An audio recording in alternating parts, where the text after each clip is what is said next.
This is our story, and we're keeping it. What do I tell the cameras? What do you mean? I mean, can we show someone being shot on live television? You guys did a fantastic job with this material. I do think, though, that the chasm between us is interesting. Did you get a note about me, thinking that I was like a touchy person? We were warned, Steve. We were warned. So listen, I have a ton of questions for you guys, but so I'm so curious. I read that you shot a lot of footage when you were on set, and the movie is like 90-something minutes. I forget the runtime. What the hell was this edit actually like? Yeah, well, the person who could answer that question the best, of course, is the editor, Hans-Jörg Weisbrich. But I know that we collected a lot of footage. The way we shot the movie is like the DP Marcus Förder and I, we early on talked about, we tried to cover it as if we ourselves would be a broadcast team almost, on air with the cameras and just shooting everything that's happening in front of the lens in real time in a way. And we made really long takes with everything that's happening on the monitors or on the telephones, also really coming at our cast. And then just covered that. And this, of course, leads to a lot of material that then Hans-Jörg had to structure accordingly in the editing room. Hans-Jörg has such a sharply focused eye for kind of what works in any given shot or scene. But also we had such an incredible ensemble cast that every take was usable in that sense. And it was a daunting challenge, no doubt. But yeah, I think we had the right editor for the job. I'm always curious, like, did you have, like, what was your first director's cut? Was it like 2.5 hours? Or were you always thinking this is going to be like a 90-something minute movie? No, I like these very practical questions that about really questions that you face a lot, of course, when you're editing a movie. No, interesting enough, it wasn't much longer. It was never longer than 100 minutes, 105 minutes or so. The script was already really tight in a way.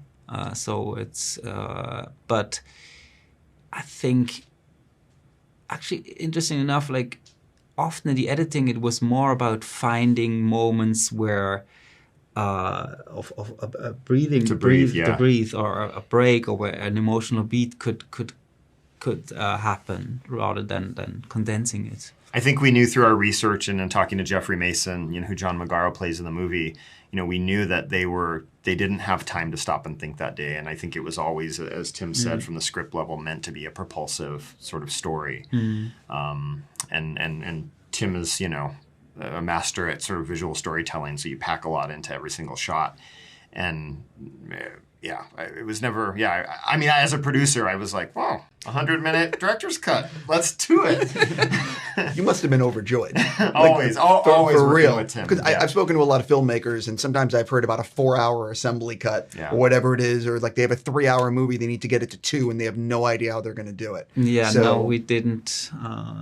We were never in that position. When we had the first rough cut screens, one of the producers told us, like, usually the first thing she says is like, take out 20 minutes. And in this case, she didn't have to say that. Yeah. One of the things that the film does such a great job of is having people, as they're leaving the theater, there's so much to talk about. And what they were dealing with in real time about what can we show on TV? What's ethical? What's moral? And it's still, what we talk about today. Can you sort of talk about that moment in time? Because this was the first time the world experienced a tragedy in real time together. Yeah. Well, I think if audiences walk out of the movie talking about exactly these questions that you were just mentioning, then that's what we wanted to achieve. We wanted the movie to have the audience reflect on our own consumption of news and of the media today. And partly this is why it's such a great movie to see in theaters with an audience. You get to have the emotional journey, the thrilling kind of emotional journey of watching the story unfold. But then you have people next to you that you can talk to, as you say, about these questions that, are just as pressing now as they were then, and certainly not any more resolved. Last question for you guys. I'm just about out of time. What shot or sequence ended up being the toughest to shoot, and why? Maybe because of a camera move or dialogue or both. Mm-hmm. Well, there were many scenes that were tough to shoot, of course, in a way, but I would probably mention that it was the very last scene between John Magaro's character and Leonie Benesch's character, where they reflect on everything that's happened on that day, and we did a lot of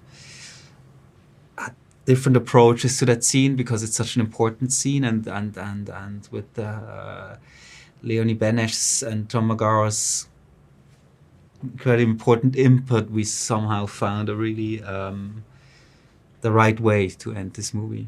It's interesting because often the answer to that question is based on technology or the complexity of a shot, and this is an interesting example because in this case it was really an intellectual and emotional complexity that we knew had to be pitch perfect, and you nailed it.